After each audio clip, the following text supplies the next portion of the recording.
Podcast fam, when Victoria Liu wanted to get a snack at a football game, she left her seat, went to the concession stand, and found a line that stretched throughout the concourse area. She opted not to wait in the line and retreated back to her seat, disappointed.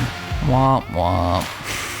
There must be a better way. Of course there was. Her mind couldn't shake the problem, and thus Byppo and an entrepreneur were born. Hear all about her business, the journey, the pivots, and where she is today in episode 146 of the WHOA GNV podcast. Enjoy. You are listening to WHOA podcast, coming to you from Gainesville, Florida. Hello, everybody, and welcome to another episode of the WHOA GNV podcast, the podcast bringing you businesses and individuals that make you go, whoa! I am your host, Collin Austin. Please connect with me on Instagram at Collin Austin. That's Collin with two L's. COLLIN AUSTIN. Thank you very much. You guys, I'm excited to get into today's episode, but before we do, let me thank the people that make all of this happen. You guys, the GNV commercial advisors at Colliers, Gainesville. If your business has ever bought land, sold property, or negotiated a lease, you know why it's important to have someone in your corner who knows the market and delivers results. That's why you see so many Colliers Gainesville signs all over town. The GNV commercial advisory team of Colliers Gainesville has the most experienced commercial real estate team in the market, along with the access to a global network of industry experts. You guys, with one call, you'll know why so many businesses trust them. Learn more by visiting them on the web at colliers.com/Gainesville. And while you're browsing those commercial real estate listings by Colliers Gainesville, be sure to be doing so while enjoying one of the early week specials by our friends at Leonardo's Millhopper.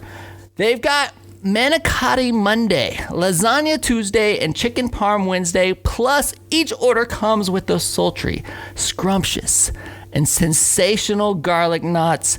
You get all that for $10, you guys. Seriously, where else can you get that kind of meal for $10? Oh, and that lasagna Tuesday has been on fire. Hey, James, can we have like fire emojis? Give them a call at 352-376-2001 or order online at leonardosmillhopper.com. You can also use 352delivery.com if you would like to have it delivered. Or maybe you'll soon find them on the incredible app we are going to hear about in today's show. So stay tuned. Victoria, yeah. Do you know Kyle at Leonardo's Millhopper? I don't.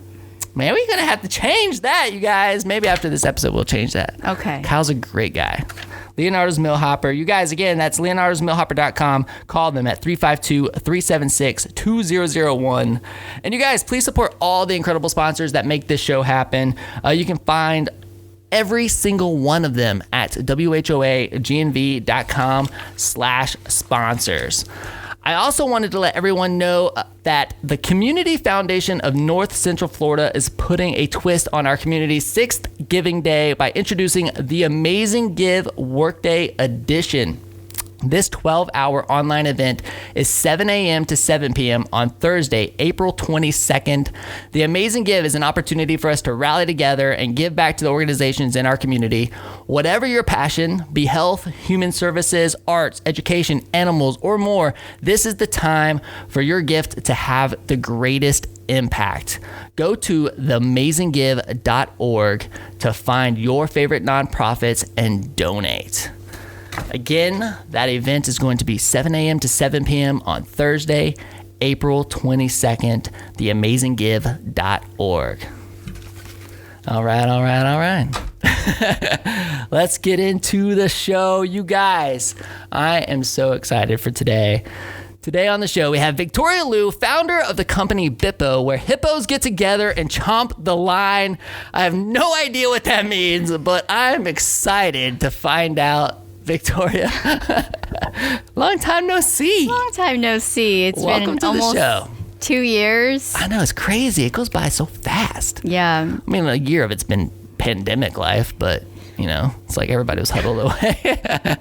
But thanks for coming in. No, thank you for inviting me. It's a pleasure. I remember when you were just getting started, you were telling me about this, and I was just graduating from my master's program in accounting, and you came into my class, my entrepreneurship course, and you came to speak. I was so inspired by you. I think I ran into you. Oh, stop it. You're making me blush. No, you were just standing there, the light of my life, and I was like, oh, I have to go and talk to you. And which there class you was are. this? Which class was this? I think it was just called Intro to Entrepreneurship. Okay. Just some Principles of Entrepreneurship, principles maybe? or something. Okay. Yeah, with Alexander Settles as a professor. All right, cool.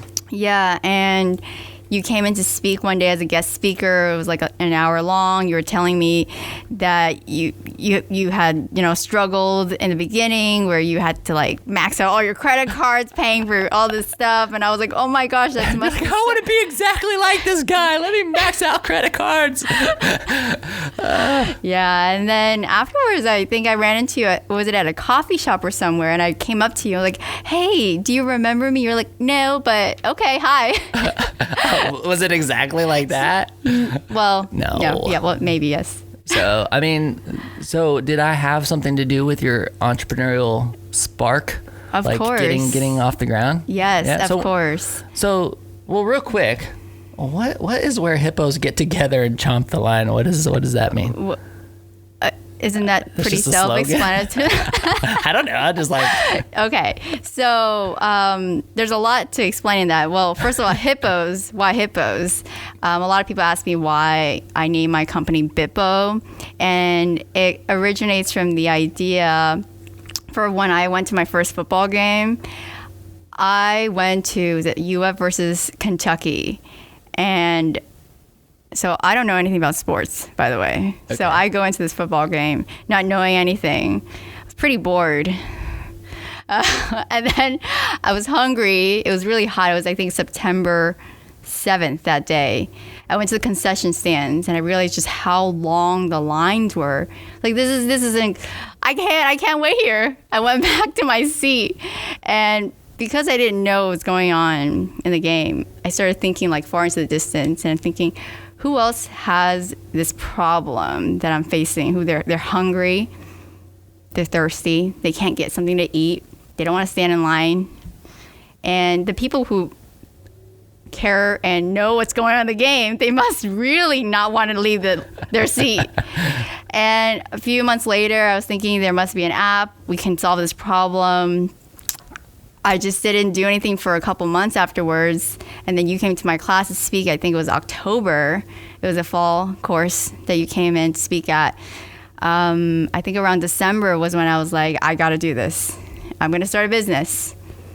And circling back to chomping the line. Yeah. It's part of the hippos chomping the line, shortening the line. And I picked hippos because I was on Google and I was trying to search, what is the deadliest mammal on Earth? It's a hippo. So I imagine football players really hefty and strong. Okay. Like, okay, when they're hungry, they must be like a deadly hippo, you know? So that's why I came up with a hippo as a logo of the company. And then to make it a little cuter, a baby hippo. So that's why there's a BY and then the PPO. Man, that's how companies are born right there, folks. Right there. That's how the names come, the logos come. That's Yeah. cool. So how often do you go to sporting events where you don't know what the heck's going on? I don't go to sporting events. I don't go at all. I mean, everything, ever since that game, I've probably been to 2 more, and that's it.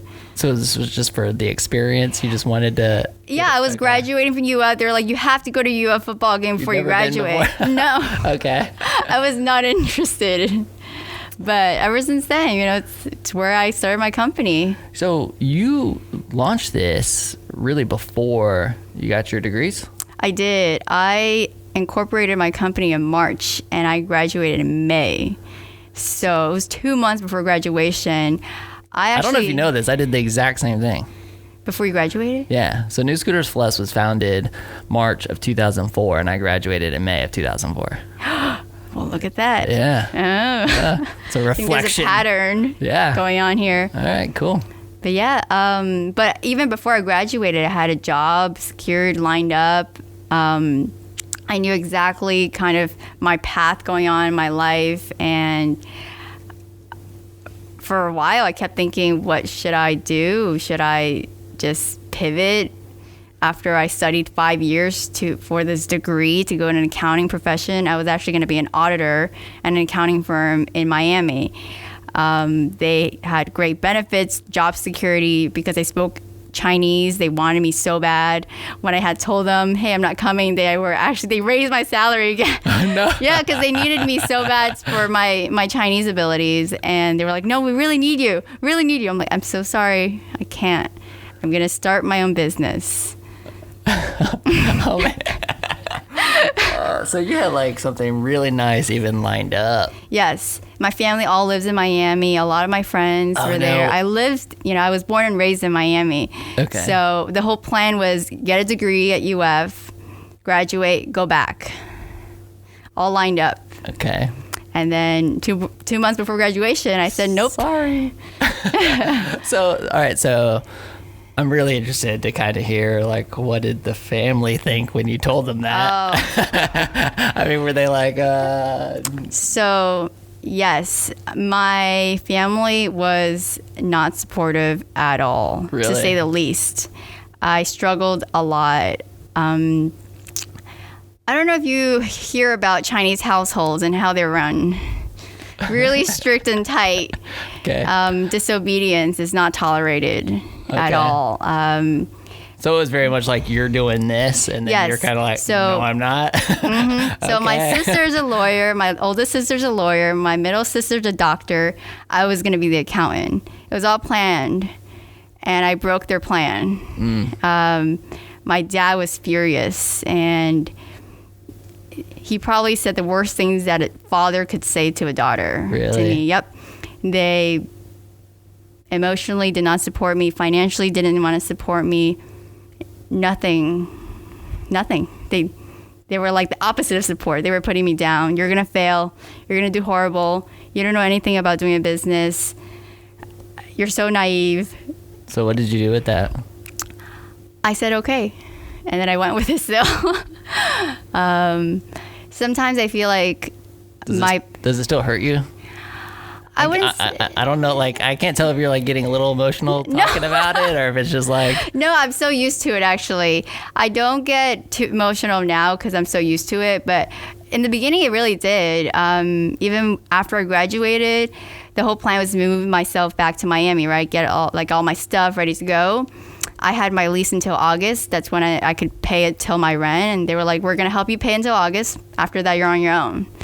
It was really hurtful in the beginning because it's almost like your parents are supposed to be there to support you no matter what. They're supposed to encourage you to take risks and do things with your life and be kind of behind you, supporting you along the way. But they were the opposite of that.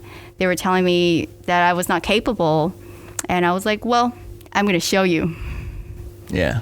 Yeah. I think it's hard because, our stories reflect each other a lot. Yeah. I don't know if I probably talked about it in that class. With your dad? Yeah. But my dad was, I kind of have to go back and clarify everything now. Cause I don't want people to think that my dad was a bad guy by any means. Like, he's my biggest supporter to this very day. Like, my biggest supporter, love him to death. But in that time, it's just this natural, parent mentality of you just want to protect your kid. Yeah. That's where it comes from, right? It's Yeah. your parents just want to protect you. They want, Yeah. they want what's best for you. Even if they don't even realize it in the moment, that is what's best for you, is for you to have this opportunity to kind of venture off on your own. My dad, he hates that I tell a story. I tell it a lot. He told me, when you fail in 6 months, don't come crying to me for money. And that was it.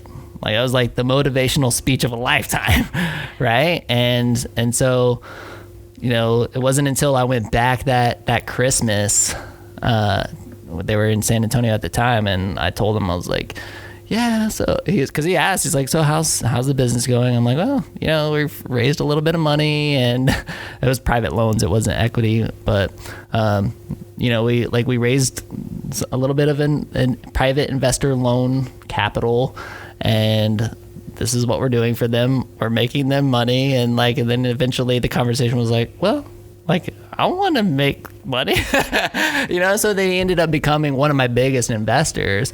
But man, it was like I had to go out and kind of prove myself. Yep. But knowing that, looking back, I just know that they just wanted to protect me. Yeah. Right. And yeah. I don't know. It's a hard place when you're on the receiving end as I totally the child, agree. right? It's yeah. I hold no resentment against my parents. I go back often to Miami still, and I say, thank you for those kind words. Because it actually encouraged me to work even harder to prove them that I knew what I was doing. So how long has it been since you started the business? I started March 2019, so it's March 2020. Okay, a couple years now. Just hit 2 years. Have you been able to get that support back, or it's is it very much interesting? They're sometimes they're like, oh, I'm proud of you. Sometimes they're like, we still wish you had done the accounting. I had brought them to my office. I have an office now, the Innovation Hub, and I brought both my mom and dad. They came about a month ago, and it was really interesting to see their reaction when they walked in. They were like, oh, okay. Oh, nice. And then my dad just kind of circled around and nodded. Very subtly. You're like, what does this mean? Is this good? Is this bad? I don't know. Yeah, and then it was funny because I have a picture of my dad, my mom, and I on the table where I work. And my dad kind of spotted that, and he was like, oh, you have a picture of me. And I'm like, yes, Dad, because I use you as my source of inspiration. And I feel like he was like, oh, don't do this. You put little bubbles, comic bubbles on there with the words, you can't do it, you're gonna fail, pasted to the picture. That would have really got him. I think I got him pretty bad on the phone. But yeah, I think just because of my Asian upbringing, though, it's very male dominated. You gotta listen to your father. You can't disobey your parents' orders. And what I did, and I was the last daughter. I was the one that disobeyed all their orders. So it was very difficult for them to take that. But I think they're a little bit proud today, though. Good. I mean, it's been crazy, right? 2 years, a year in a pandemic, right? So yeah, just tell me a little bit about the story, from startup to whatever the initial challenges were and to where you are today. Well, after our coffee meeting, when I met up with you at the beginning when I started my company, I started venturing out looking for developers. So I had this app idea, and I was like, okay, I don't know how to develop an app. I know a little bit of coding. I know a little bit of UX, UI design, how to, structure and design an app, but I can't do it on my own. So I went straight to the entrepreneurship center, and I was like, hey, I need to look for a mentor. I need to get to the right people. Who do I speak to? And they pointed me to this very nice fellow guy called James Gibson. I'm not sure if you know him. I'm sure you do. Yeah. I don't think so. Maybe. He is the CEO. Well, he's the founder of Quotely. He's the president of Start GNV now. Okay. I think. Okay. Or no. Wait. No, I have connected. Is he? I don't know. They switch people all the time. I'm not really sure if he's currently, but. I feel like I know that Aiden stepped down. Yeah, so I think he took over. Yes, okay. I haven't had the opportunity to meet him yet, I don't think. Oh, you should. He's a brilliant computer guy. Genius. Awesome. Genius. We'll definitely make that happen. He got 4 degrees in 4 years. Wow. Yeah. So, pretty impressive guy. Got 1 in 4 years. So yeah, they pointed me to him because he's a tech guy. He started his own software company.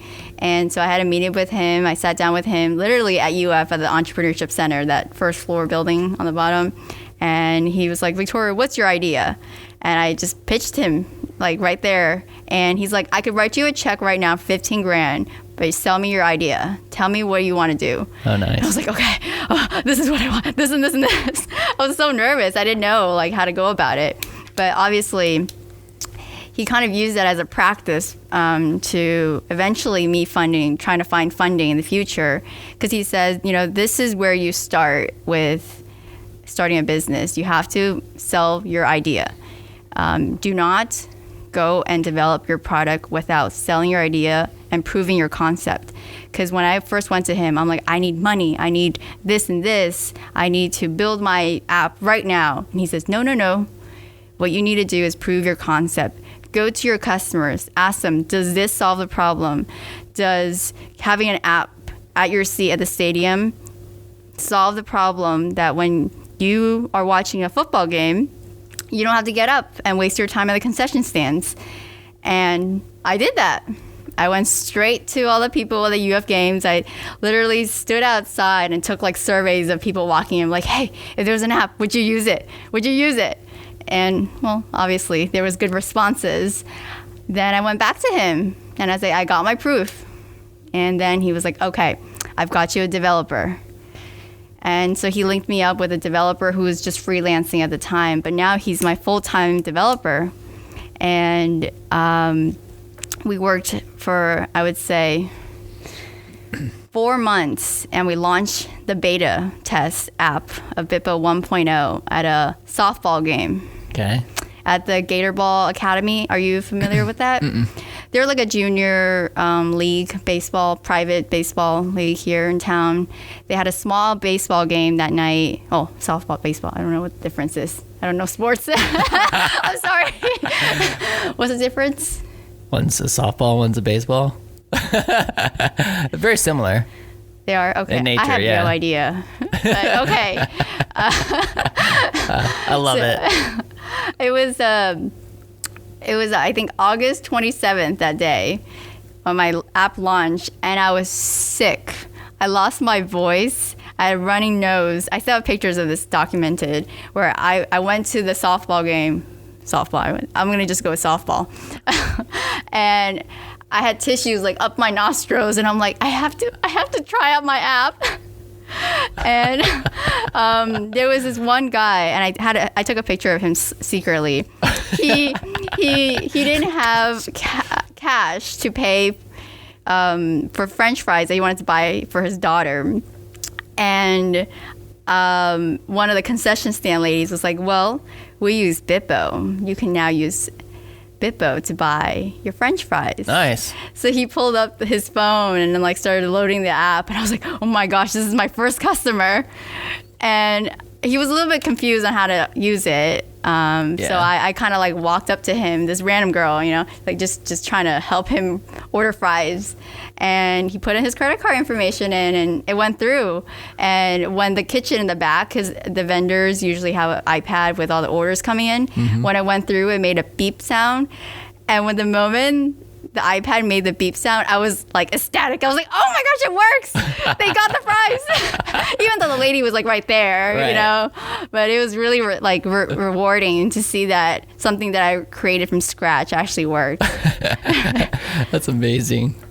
Yeah, it's a journey. But after that, we actually went to a restaurant called Cilantro Tacos, and I was just trying to order tacos that day. Literally had no intention of even talking to the owner or anything, but he was there that day. I kind of went up to him like, hey, you have a great restaurant, and I have an app that I'm just developing. A taco menu is so complex, and eventually I'm imagining the concession stands may have complex menus. And when I develop a software for different types of restaurants, you have to accommodate for those different menus with different like modifiers and toppings. And he said, well, I would be happy to be your guinea pig and help you try out your app. Nice. And I was like, well, awesome. So then ever since then, I started going to their taco place every single week, trying out my app there, and then they just started using it, and more people started using the app at Cilantro Tacos. Then the pandemic hit. Okay, so real quick though, because like the model was for stadium. Yes, but so, So what were you doing that with the restaurants? Yeah. So that's what I was saying. Basically, I needed to make sure my app worked from the restaurant side, where the restaurants, when they add in their menus, well, when I say restaurants, basically vendors, because all the vendors at the concession stands are basically mini restaurants, food vendors. Right. Gotcha. And they all have their own menus, right? So if you ordered, for example, a hot dog and you wanted pickles, onions, or stuff like that. You had to do that on the app versus you can't go in front and stand in line.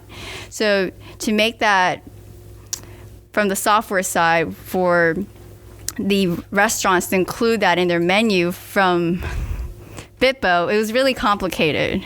I didn't anticipate it to be so complicated, but I had known when I looked at the menu how complicated the taco shop was, because there was the corn tacos and there was these different toppings that came with the tacos. There's so many there's these proteins like chicken, beef, carnitas, all this stuff that you had to add and choose from. And my app was so simple. It was just, you can only order a pizza, like water, Gatorade.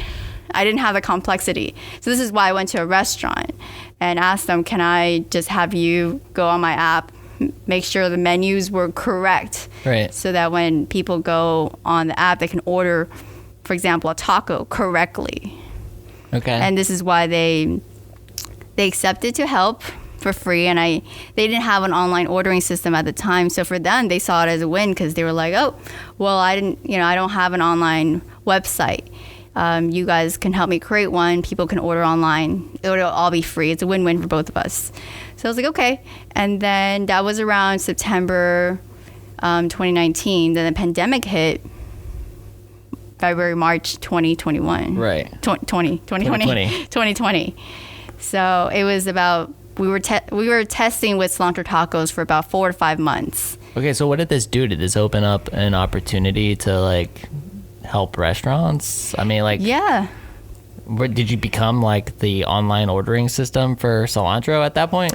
Yeah, at that point we were rolling out curbside pickup, actually. Okay. So at the same time we were working with a taco shop, we were trying to work with patty cakes for coffee. So coffee is also very complex. You think about, you have to select milk options, different syrups, different flavors. Everybody wants their coffee their own way. How do I make sure that when somebody orders, it's exactly what they wanted?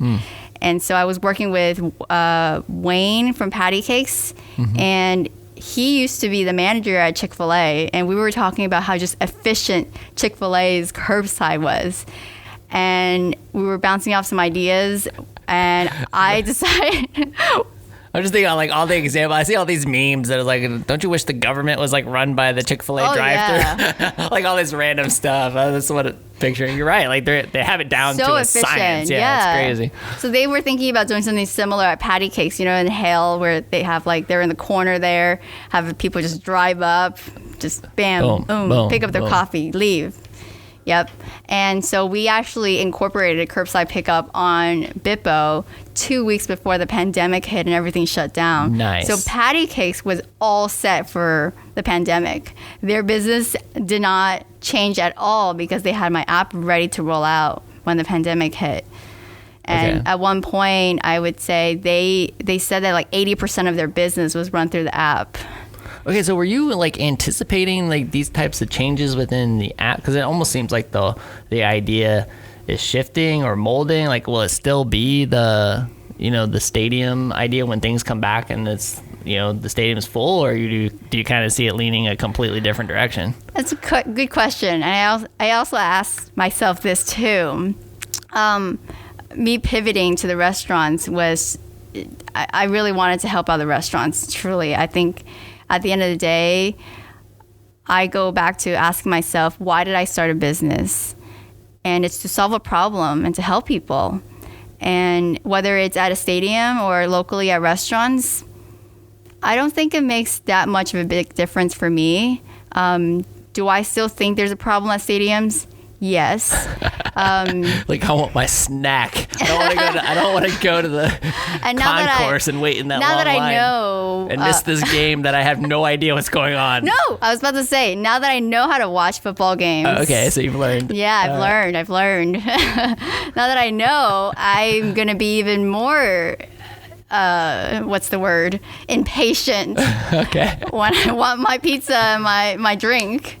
So now with COVID, though, now people are even more, cautious, and they don't want to stand in concession stands, and they're limiting the people on the lines. Mm-hmm. So it's even more of a need now that thinking about it.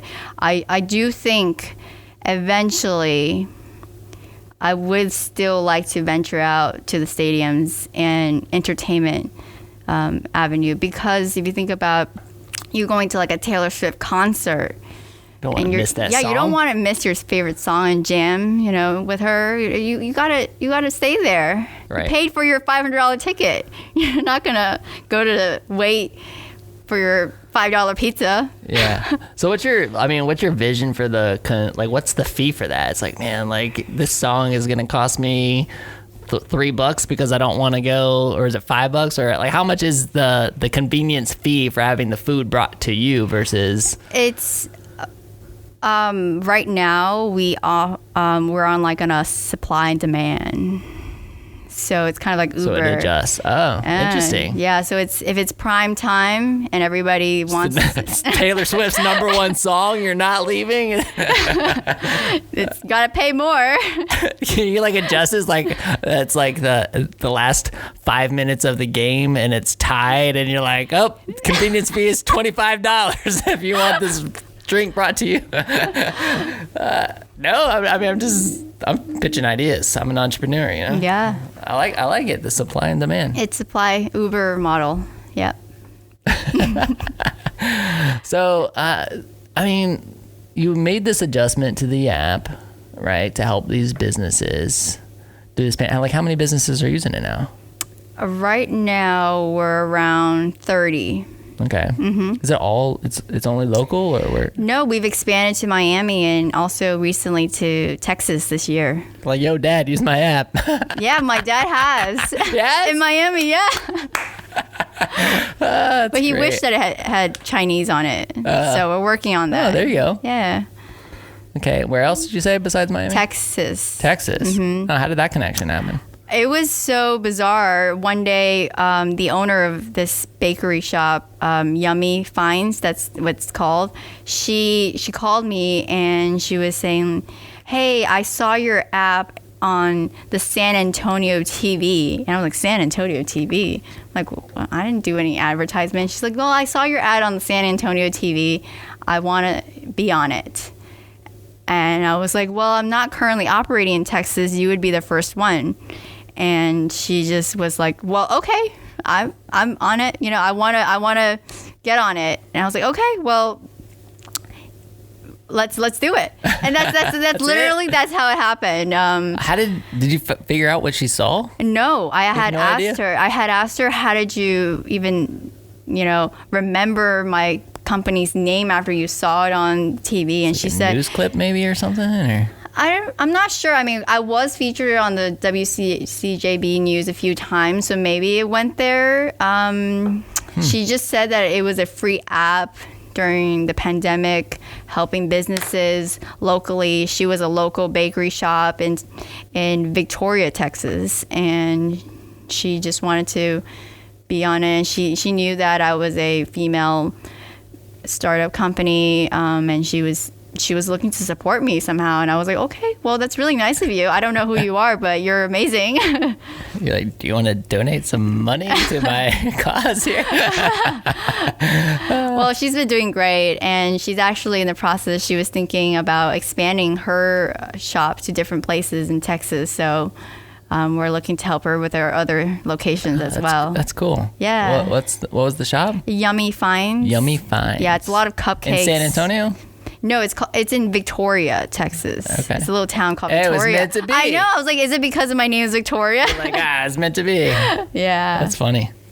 Yeah. So, and then right now we're thinking of moving to New York, some bigger cities, West Coast.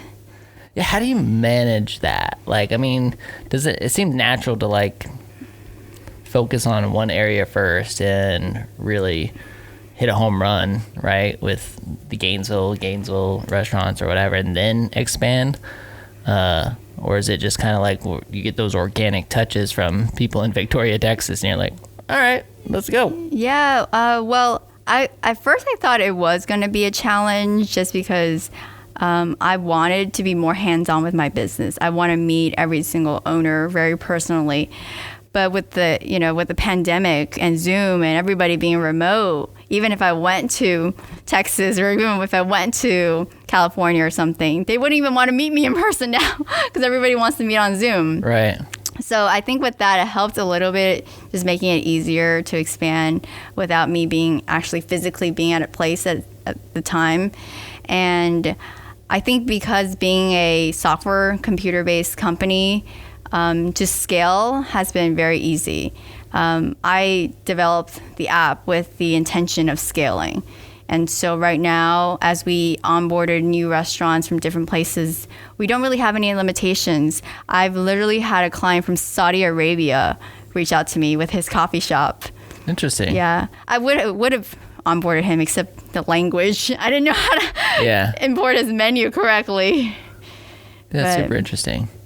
So, I mean, kind of going back to cilantro tacos, and you said, what was the cupcake? Patty cakes? Oh, patty cakes. Patty cakes is the coffee shop Okay, here. the coffee shop, patty cakes.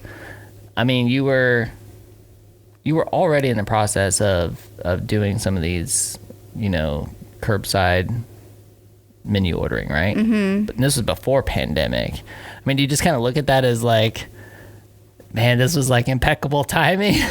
This was like a lot of luck there, or maybe it's somebody was looking out for you. What was because to go from a business that was really built on the foundation of events to now having this really epic change that was pre-pandemic.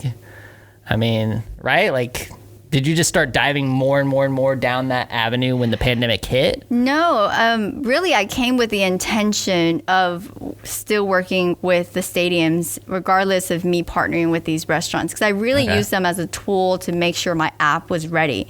So the issue that I ran into whenever I went to propose my idea to a stadium, for example, I went to the University Athletics Association right here, and I was telling them my whole idea. They loved it. I talked to the guys up there and they love every piece of it, but I did not prove my software worked. So that's why I went to these restaurants and I had asked them, can I make sure the app works at your restaurant?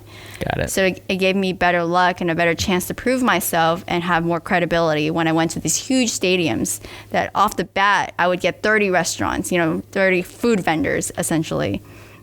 So this was really my mission of working with someone like the cilantro taco shop and the coffee shop where it's very complex menu. If the stadiums had less complex menus and I dealt with menus that are way more complicated, I can definitely do it then. And this is my way of trying to, showcase these large stadium companies. Yeah. All right. So now that, I don't want to say, pandemic is coming to a close, I'm being very hopeful. But, it sounds like the University of Florida is going to kind of open up back to full capacity, if you will, whether or not football is a thing at full capacity. I think that's time will tell, right? Do you think it will be? I mean, I would like to say yes. I think that with the optimism around the vaccine and a lot of that kind of stuff, I would like to think that by the time we get to September that we will have 90,000 people screaming in the stadium. Keeping my fingers crossed. From what I understand, the University of Alabama has already said that they will. Ooh. So let's follow them. I'm ready. Let's go. Let's get this going again. Mm-hmm. But, do you see that by 2021, 2022, like Byppo being able to, serve customers in the Swamp or other stadiums? Well, we're in the process of moving back onto campus. Okay. Right now, we're actually working with the UF Dining Services to do a on-demand, on-campus, just exclusively on campus for the students, a delivery program where students can now meet other students on campus. So this is like a networking thing. Students can meet other faculty on campus through food. Essentially, they would order on our new app called Byppo Campus. It's like Hippocampus, but Byppo Campus. And our slogan is where the hippo meets the gator. Love it. And essentially, students can now get food delivered straight to their dorm. Faculty can get food delivered straight to their office room. They don't have to get up. They don't have to, waste time if they're crunching to turn in their paper, or a teacher, the professor is preparing for class that day and they don't have time to get lunch. A student can now bring a lunch straight to a professor's, office room, potentially meet a really cool professor, and learn something about them. Students can network with other students, such as, a finance major, meeting somebody in the journalism school and get to know each other. So this is happening as we speak? This is happening in fall 2021. Okay, so you're in the planning stages. Yes, we're planning stages with Aramark. That's the food vendor at University of Florida. We're going to beta test it in fall, and hopefully we get good responses. So is this like a replica app, or is it still going to be within? It's within the same app, but there's like a little hippo with a book bag icon, and you hit it, and that's Byppo Campus. Awesome. Yep. So, I think so many people, like when I sit down with young entrepreneurs and I'm talking to them about their vision and their dreams, it's always like one of the biggest challenges is the execution, right? It's like the network, the meeting. How do you get in front? How do you get in front of the right people in order to make a opportunity with UF Gator Dining possible? Right. So how, can you speak to that? Like what were some of the actions that you took to get to the right place? Oh, you just got to network. You just got to keep networking, keep meeting people, never stop meeting people. I think that's the best thing I could have done for myself. The way I got in front of Aramark, surprisingly, was they were looking for a delivery solution, actually. There is Grubhub on campus, but they didn't want to do it. It was not something they were looking for. Someone at the Innovation Hub actually mentioned Byppo and said, hey, there's a local app in town. It's called Byppo. They do delivery. Why don't you reach out to them? I was CC'd in this email. And they were like, great, let me talk to Victoria. And it was the director of operations of Aramark. And we set up a meeting. We talked. 6 months later, here we are. Done. Yeah. Awesome. It was a lot of negotiation back and forth, though. Yeah? Yeah. In what regards? In terms of how the app would work? Logistics, charging, how much am I going to charge them because it's going to be a new app. So many details back and forth, and working with such a big company like Aramark, which is like a Fortune 500 company, and mine, which is like a little Byppo on the side. A little Byppo on the side. You're just a baby hippo. It is. Just a little tiny toddler now, though. Baby hippos are really cute. They are. Have you seen? I've seen baby hippos. Yeah. Actually? Yeah, in real life. Really? I've only seen like seen big ones at like adult hippos. Oh. No, and when I actually saw them, they were pooping everywhere. It wasn't very. But I still love them. That did not make it into the logo. But yeah, that's essentially how it went about for this program that we're about to launch in fall. Okay, so are you still like in a I know you say beta, but are you profitable yet? Yes. You are? We've been profitable as soon as we start charging in July last year. Congratulations. Yes. That's awesome. And how do you make you make money off the delivery fee? Like with this Gator Dining, when you're talking about like negotiating the fees and stuff like that, like if I'm a professor and I want to use the app and have food brought to me, am I paying a fee for that? And that's how the revenue is generated? Yes. So typically how these like a food delivery company works is that you charge the consumer. So someone like you, if you wanted to order food or delivery, you pay a convenience charge, or some companies call it a service charge. And then on the other hand, there's the restaurants that you're bringing clients in. So you take a commission off of their whatever they make, either it be 10, 20, 30, 40%, whatever it is. And that's how we take our cut now. But the way I operate compared to my competitors, I wouldn't say Uber Eats and DoorDash and Bite Squad are my competitors because I'm somewhat different than them. But my fees are about half of theirs. Actually, a bit more than half, yeah. Okay. And it's kind of my way of giving back to local businesses. A lot of these mom and pop restaurants in Gainesville, they can't afford 35-40% of commission fees that they would have to pay to Bite Squad, Uber Eats, and DoorDash. Mine are 15. They actually get cheaper as you become more loyal to us. So it's 15, 14, and then 13. Yeah, how scalable is that though? Do you feel like as you start to grow, you bring on more people that you won't be able to keep it that low anymore? No, we're actually doing just fine because the way we operate is that we're not in to take the mass market. We're not here to take every single restaurant in town. That's what all of our competitors want to do. They want to make money from every single restaurant, right? We're not here to do that. We're here to look for the best restaurants in each town. So in Gainesville, we capped it about 25. We're like no more than 25 restaurants on Byppo. Because what we want to be is that we want to be kind of the Yelp. You know, we want you to skip Yelp and don't read Yelp reviews. Go straight to Byppo and start ordering because we already done your homework. We already went to the restaurants and tried all the apps. And what we really embody when we go to these restaurants and try the app is highest quality of food. Is the food really good, delicious, very exotic, different recipes?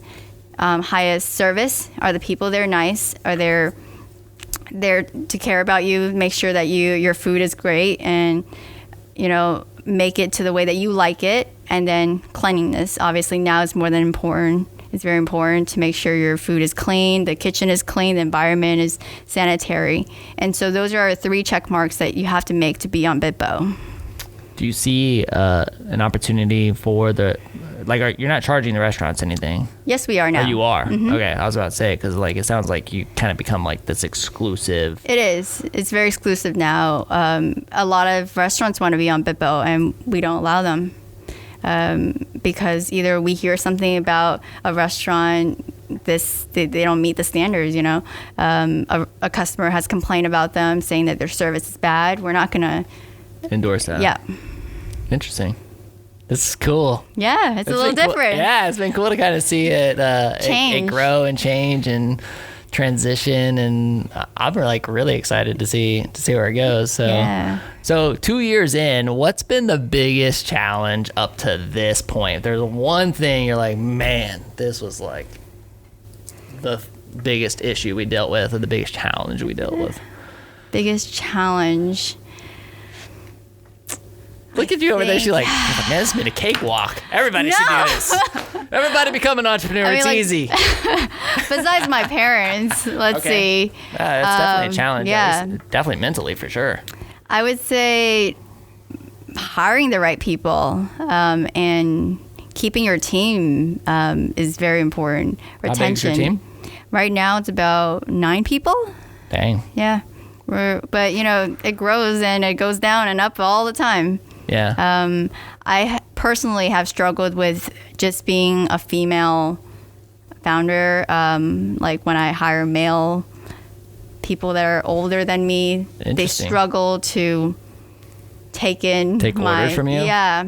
You're like, yo, this is my business. Do you want to work here or not? Well, I'm not that assertive, so.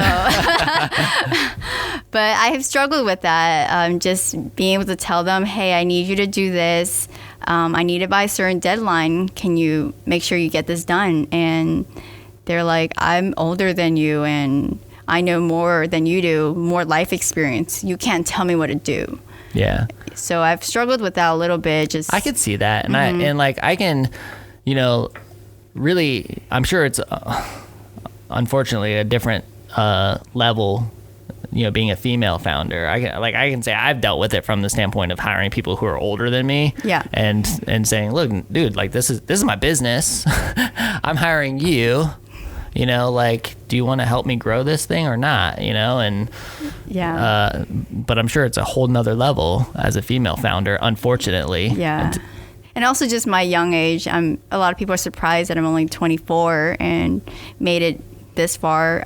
So it's a little, to them, it's like, oh, well, I I don't know, let's just say 45, and they've just, they're working under me. So for them, it's a little like hurt to their ego or something. And I never intend to hurt them that way, but it's just a little bit of what I've been struggling with, at least hiring people and keeping them on my team. Yeah. Any hiring tips? Anything that you do in your process of finding the right people that could help someone out there? I would say if you have a feeling that you want to fire them, you just fire them. Gut instinct. I heard like fire fast. Is that what it is? Yeah. Yeah. Well, it's interesting. There's like a lot of people say hire slow, fire fast, right? Like hire slow, take your time to find the right person, and then fire them quickly if you know they're the wrong fit.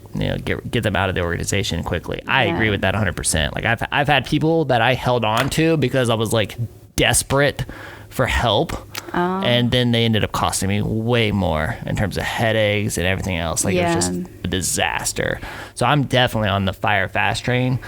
I need to get more on that. Yeah, because I'm more like I want to give this person opportunities, because I never want to think like, oh, this is all that a person can provide for me, and that's all they can do. So I do like a lot of coaching, and I try to mentor them to become better. So I really want them to grow. But then at a certain one point, you're like, they don't want to grow. Yeah, that's super, super hard as an entrepreneur, for sure. Because you have so much drive, right? You have so much drive. You have so much purpose in your work. You're really trying to grow something. And then you have somebody, or, you have somebody within your organization that isn't as driven, right? And like I've had people in my organization where I'm like, look, I want to help you get to here. This is what I'm willing to do.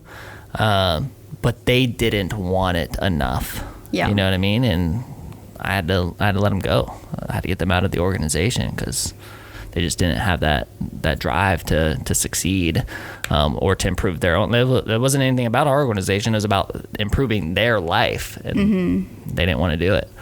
So it's a hard place, especially when you have that drive. Because I know you got so much drive. You're like, how many hours a day are you working? Seriously. Not enough. It's Really? true. I feel like I don't work enough. But how many are you working? I really don't keep track. To be honest, I love what I do so much. I don't consider it work. Are you an early riser? No. No. Not So at you all. sleep in. So are you a night owl? Do you stay up really late and work? Yeah.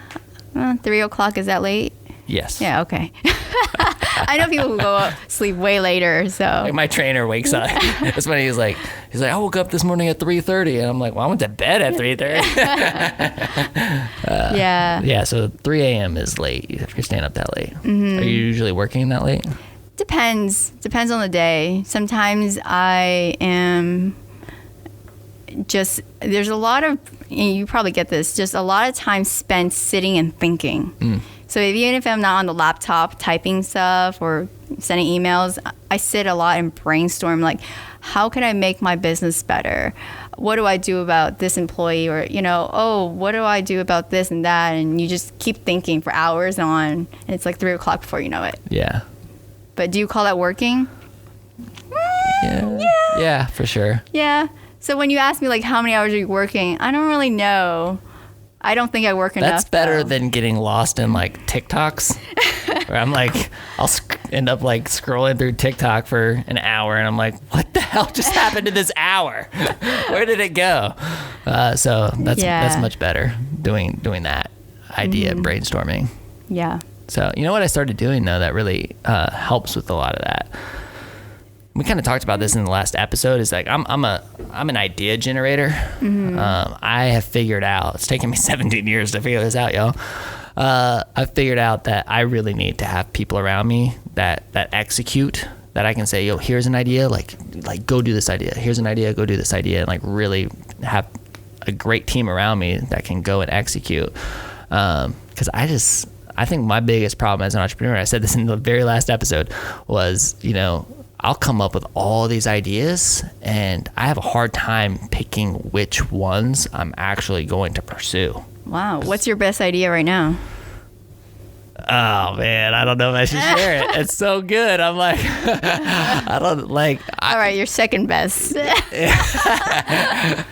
I'll start sharing it. Maybe I'll just like take pictures of my journal and start posting them or something and be like, here's an idea, somebody run with it. But that's the thing that I started doing though, is really like pre-pandemic. Actually, I started prayer journaling pre-pandemic, but now I'm kind of mixing the two. And so like I'm prayer journaling and I'm just journaling. Like anytime I get an idea, I'm writing it down. I'm kind of exploring it out. You know, I read that book, Green Lights by Matthew McConaughey. I don't know if you've read this or I've seen it. heard of it. Yeah, like great book. And like when I read it, I was like, oh my gosh, this is exactly the kind of book I would write one day. Because it's kind of like a memoir. It's kind of like, you know, all of his ideas throughout his life and like his journaling put into a book. Is that your next idea, a book? It's so hard because like I'm not really a writer. Like I don't consider myself a writer. Like I would much rather be on stage. I would much rather be on the camera, be on the microphone and just talk. But there is something about writing that's very, I think it's more reflective. Like you can I can go back a year and look at the podcast from a year ago and say, oh, like that's where we were and that's what we were talking about during that time. Yeah. But when you go back and you like look at the writing that you had a year ago, you know what I mean? The things that you were writing down and the ideas you were exploring or the issues you were dealing with, there's something very reflective in that, especially a year. Do you see how you later. change as a person? Yeah, big time. Yeah. So I'm making it a point to do it way more often.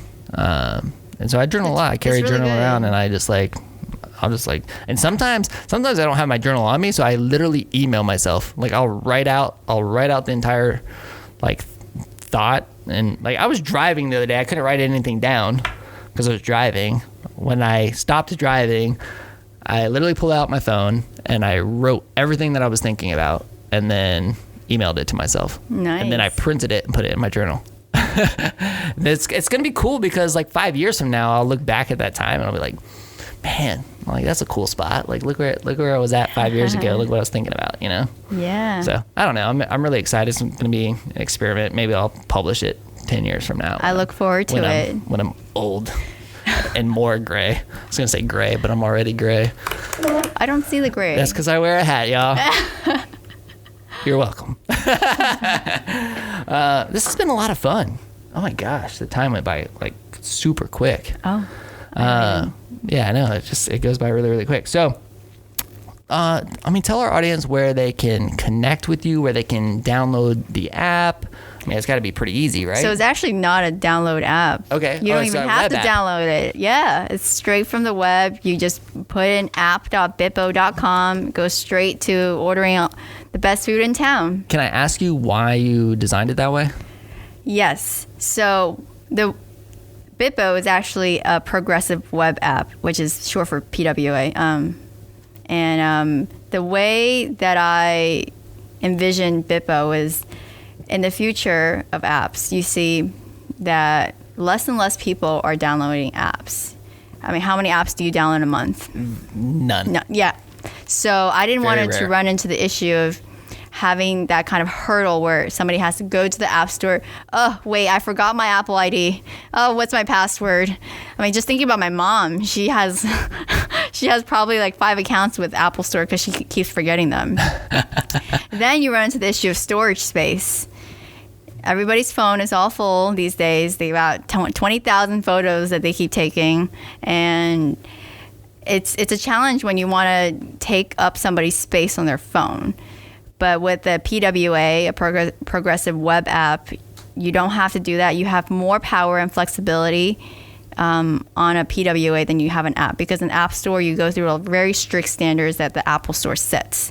With a PWA, you can be very flexible, design it with the way you want. It's very scalable as well. It's just much more convenient and user-friendly. I thought that was exactly what you were going to say, which is why I'm glad I asked the question, because I've noticed that trend a lot. Yeah.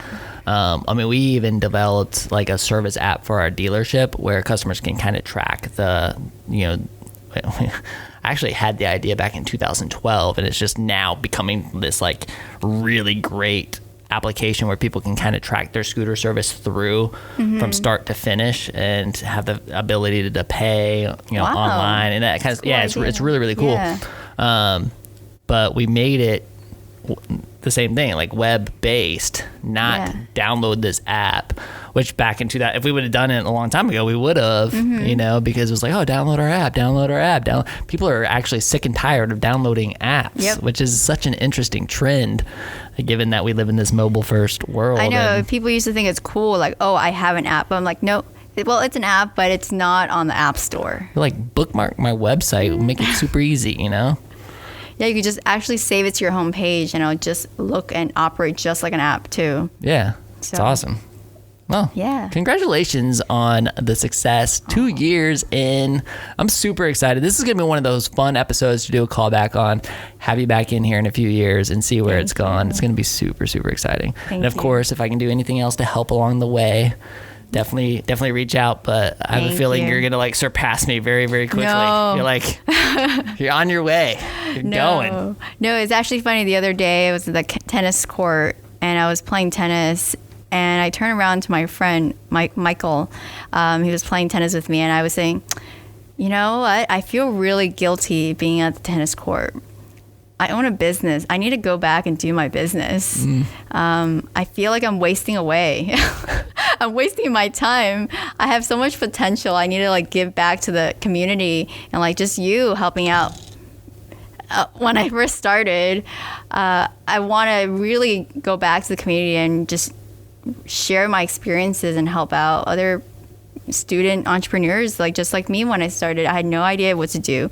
Then when you can't go to your parents for help, what do? You have to go to your friends. You have to go to your mentors. A lot of my friends are my age. They don't have any idea how to start a business. And so going to someone like you who helped me at the beginning, just even talking to me, answering some of my questions, that was like super helpful. I could not have asked for a better community in Gainesville. And people ask me, why did you start a business in Gainesville, not San Francisco or not, I don't know, New York or something, or Miami, with a bigger city, bigger opportunities? I was like, no, it's Gainesville. Yeah. Because the community and the support you get here is nothing like other cities. It's so, they like, you're here to like guide me and take me like one step at a time. And I think that's why I really, really feel like I have a connection with Gainesville. Yeah, I mean, it's incredible. I mean, when I always tell people back in 2004 we didn't have that, right? Yeah. And now to see that really be very, very present, and now as this generation is getting a little bit older, and, but like to have young founders like yourself who are going to be able to instill a lot of that, into other founders, and to be able to coach and mentor them, it's going to be huge. That's what's going to make Gainesville so incredibly great. It already is. It's grown so much, and I'm super excited to see what Gainesville looks like in the next 5 to 10 years. It's going to be incredible. Oh yeah. So the growth so far, 5 years. It's nuts. Yeah. So, well, thanks so much for coming on the show today. I wanted to say publicly, which I already did on Start GNV episode with Lauren Asmus. I showed this because she mentioned you, but Victoria went out of her way to make this awesome picture for me. You see this, James? So I've shown it before, but I love the. Are you a natural artist, or are you just a hobby, or what? It's nice that you call me an artist, but I like to paint. I like to draw. I've like been therapy? Artistic since when I was younger. Okay. Since I was young, but I really enjoy it. And so I remember I did this, I think the day before I graduated. Yeah. Before I walked, I was like, I got to do something for Collin. This is so sweet. And so I put up these things. I put up your logos. I actually went on your website. Mm-hmm. Yeah. I drew up the logos first, and then I painted them. Well, that is a very, very nice gift. And I've kept it in my office this entire time. I love having it. And it always reminds me of you. And I'm always like, I wonder what Victoria's doing. And then I get on social media. I see like some social media influencer too. She's crushing it, you guys. What's your social media handles? What's your contact info so people can go and follow you and connect with you and all that good stuff? VICKIIILIU. Vicky Lou. VICKIIILIU. Yes. And that's on Instagram? Yes. Are you doing the TikTok thing yet? No, I refuse. I'm going to be like, no, I don't want to get sucked into that world. Well, all right. Well, when you do, Follow me. You can find me on TikTok at WHOAGNV. Thanks so much for coming on. This was a lot of fun. And I look forward to seeing all of your success. And you guys, thanks so much to the team that makes this possible. You got James Leitner and Sarah Lentz here behind the scenes, crushing it. Podcast fam, if you were driving it and didn't have a chance to write down the information of the incredible sponsors that make this show possible, go to whoagnv.com/sponsors. We got links that go to all their websites and all their good stuff. These are the people that are making this show happen. I couldn't do it without them, so please support them. And special love this episode to our friends at the UF Mover guys. If you or someone you know is about to move, tell them to give our friends, the UF Mover guys, a call. They do commercial and residential moving. They do it all, you guys. They offer full service packing. They will move those bulky items. They will disassemble the furniture you need to move. If you need storage, they've got your back there as well. They offer free and fast, no obligation estimates. They require no money up front, which is one of the most incredible things I think of when it comes to a moving company. They require no money up front. They want to get you moved and make sure that you are 100% satisfied before they take a dime. Give them a call at 352-415-0886. Again, that's 352-415-0886, or visit them at ufmoverguys.com. And when you call them, be sure to say, "Hey, Jordan, hey, Brad, I heard you on the WHOA GNV podcast, the podcast bringing you businesses and individuals that make you go, whoa. whoa." We will see you later. Bye, y'all.